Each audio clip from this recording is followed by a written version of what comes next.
We're fishing a little bit faster water. And there's a little trail of rocks to get out to this great big rock to sit down on and fish.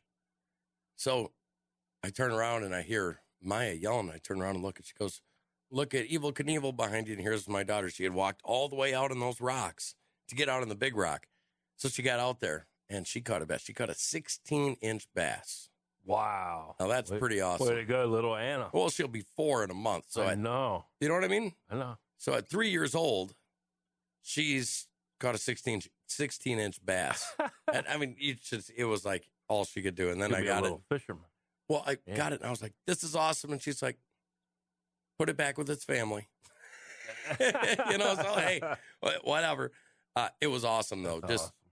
Being outdoors. I know you're scared to death of water. Yeah. But your son wants me to push you in the deep end. That's what he said.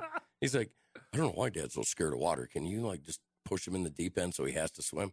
And I was like, "I can do that." You know, if he does sink, which he won't, but if he does, I can jump in and save him. That's, you know, I was a certified lifeguard for Fort McCoy. You know, I was teaching some higher ups kids. Swimming's easy. Yeah. If you go in the water, I've never understood this about people. Panic kills more people in the water than anything because they're scared. Right? So you follow the Bible, right? Yeah. What does it say in the Bible more than anything?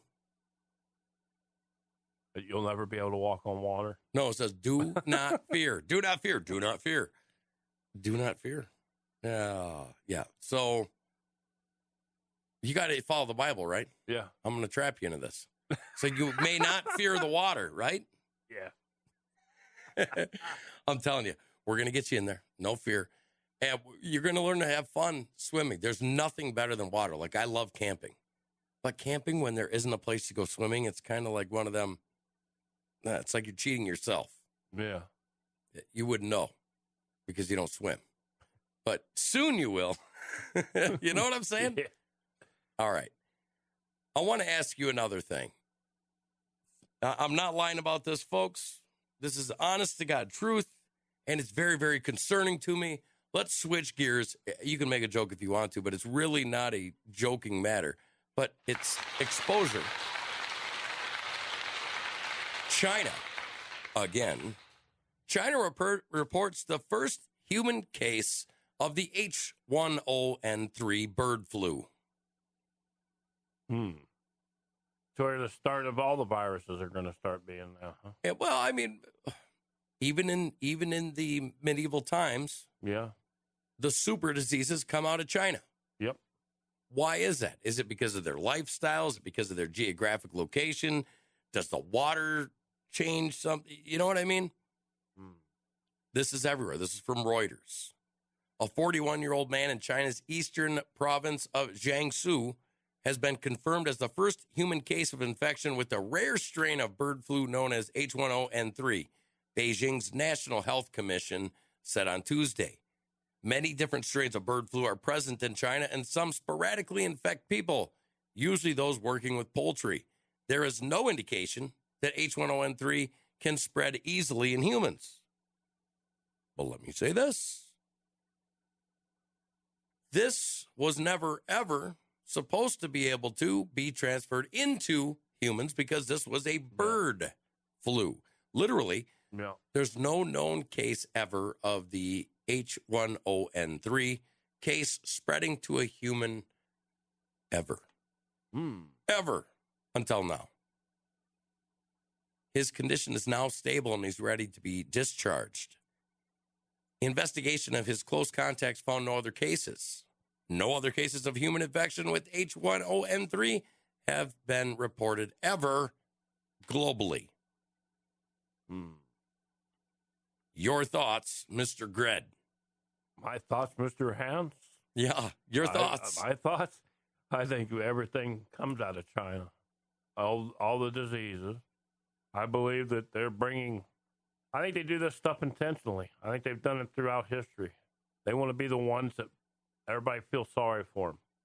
And then that was back in the day before money was real prevalent. Right. But then they got into the involvement into the money aspect of things over the years, and China is so corrupt and deep into their government is so deep into it that they want to rule the world. Well, you want to know why, and this is the honest to God truth. Nobody else will say this, and they'll probably get the show taken down, but at this point, I don't care. Yeah. Do you know why human trafficking can't be looked at as like a global threat, a global phenomenon in global eyes? Do you want to know why? Why? Because for so long, the Chinese had the one-child policy Yeah. where they would literally kill all the girls. Yeah. They would throw them in the river. They'd do whatever with the female babies because the female babies weren't going to be making them any money, so they wanted the little boys. So the reason that they won't stop the human trafficking per se is because the biggest commodity that China buys from North Korea is women. Yep.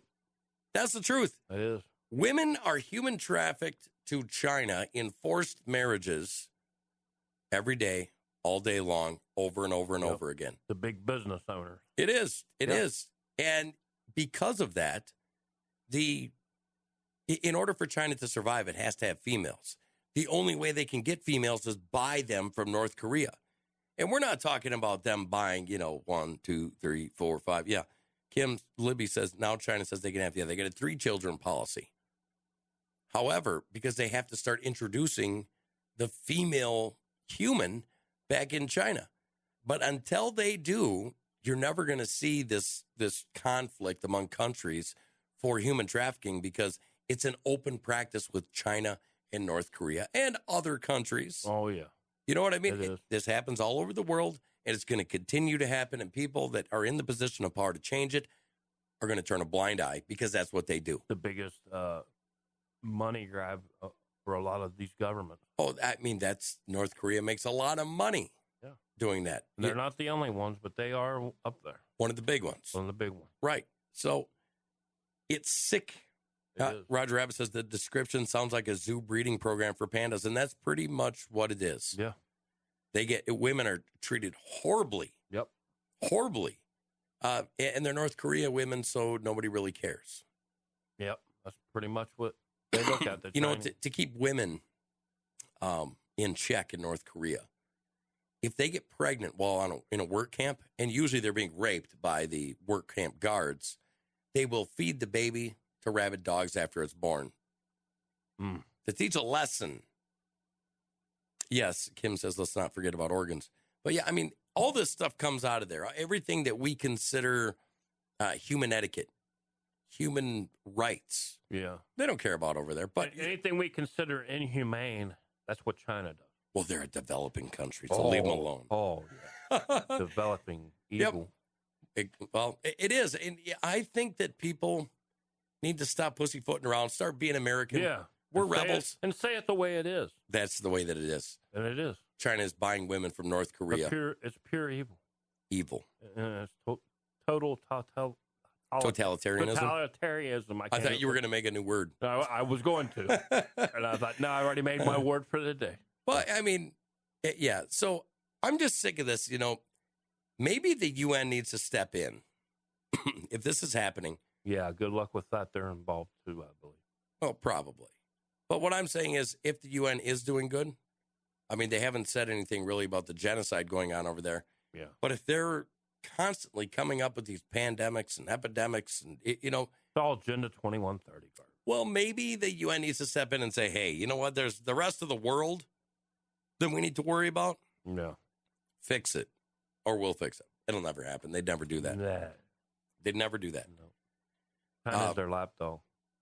They are. Big time. We do got some kind of cool news. A lot of people are buying different cryptocurrencies, right? Yeah. The problem with cryptocurrencies is we just don't know who can take them, who won't take them, blah, blah, blah. Yeah. Sheets Company is starting to accept Bitcoin and other cryptocurrencies this summer. What do you think that'll do to regular currency? We'll probably end up doing away with it eventually. Well, do you think that's what's going to happen, or do you think that there's going to be a bigger war between cryptocurrency and government currency? From what I hear, the U.S. government might start its own cryptocurrency. Yeah, that's what I keep hearing. So, Skullcram said, isn't China huge in crypto? I wouldn't say China is huge in crypto, but I would say that the investors into the new Chinese dollar are big into certain cryptos. yeah. Bitcoin. But Yeah. that's all I've got to say about that. Yeah. Altoona, Pennsylvania. Sheetz customers will soon have the option to pay for their food and gas with cryptocurrency.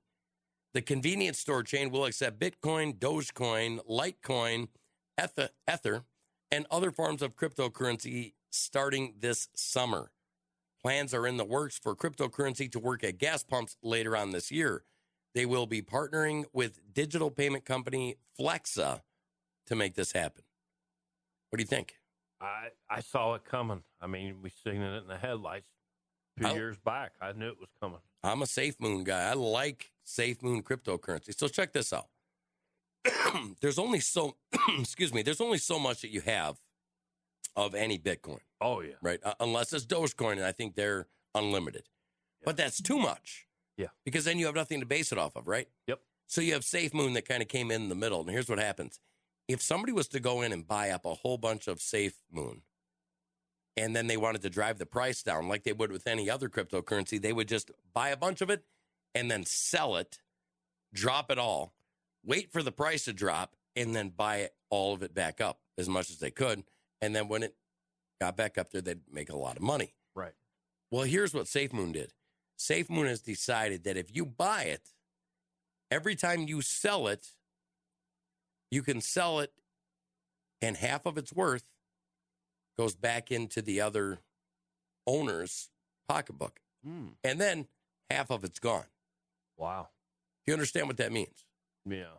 That means that they're hedging against it. They can never, ever drop because if you sell, let's say, 1 million Safe Moon, 500,000 of that Safe Moon is going to be gone forever, and the value of that's going back into the other owner's Safe Moon. Wow. You see how that works? I think that it's awesome. It is awesome. Well, Kim Libby says, why would anyone want to buy invisible money? Well, here's the thing, Kim Libby. Even our money today is invisible. Well, it's Wait, think about it. It's backed by nothing. It's backed by nothing. It literally, the American dollar is a promissory note. Pretty much. Literally, it's a promissory note to pay something of value later. That's what the U.S. dollar is. Pay China back, but we don't have the money to pay China back. Well, here's the thing. Our money that's based on that, I think that the government knows something that we don't know. Yeah. Because they are literally spending us into oblivion. They are past the point of critical mass. Yeah. You know what I'm saying? There is nothing. We are past that point. We can't pay it back now. Yeah. You know, when you take in liabilities and stuff, we're over $130 trillion, which means hundreds of years, or your country disintegrating, or war. This reminds me, I had somebody recently tell me, why, if we're such in desperate need of money, he said, and all they do is seem like the Federal Reserve just keeps printing more money and printing more money. Why can't they print enough money to pay China back? He made a good point. Well, because basically that's all it is. It's just that they can turn on the press when they want to, and they can turn it off when they want. We had $1 trillion printed in Taiwan in 2015. Yeah. We had $1 trillion. Let me say that again. We had $1 trillion printed in Taiwan in 2015. Well, the Constitution says the only people that can print money is who? America. Right. Well, and in specific who? Washington, D.C. had to do it. Well, yes. The Federal Reserve. No, not the Federal Reserve. The Federal Reserve isn't even part of our government. The Federal Reserve is the banking institutions that's supposed to hedge the bet. Yeah. For Americans. You know what I'm saying? Yeah. It's it's on the tip of my tongue. The American Treasury Department. Treasury, yeah. The Treasury can only print money. But Taiwan did. We had and it was legal. Not. It was No. legal because some politicians said, yeah, go ahead and do it. We didn't change the Constitution. We didn't do that. But there's something weird going on. That's all I'm saying. That is. Yeah. And I'm telling people, I don't know what cryptocurrency to get into, but when people still think that, well, paper money, buy silver, buy gold. back in World War II times, you used to be able to buy gold. Yeah. And then the U.S. government made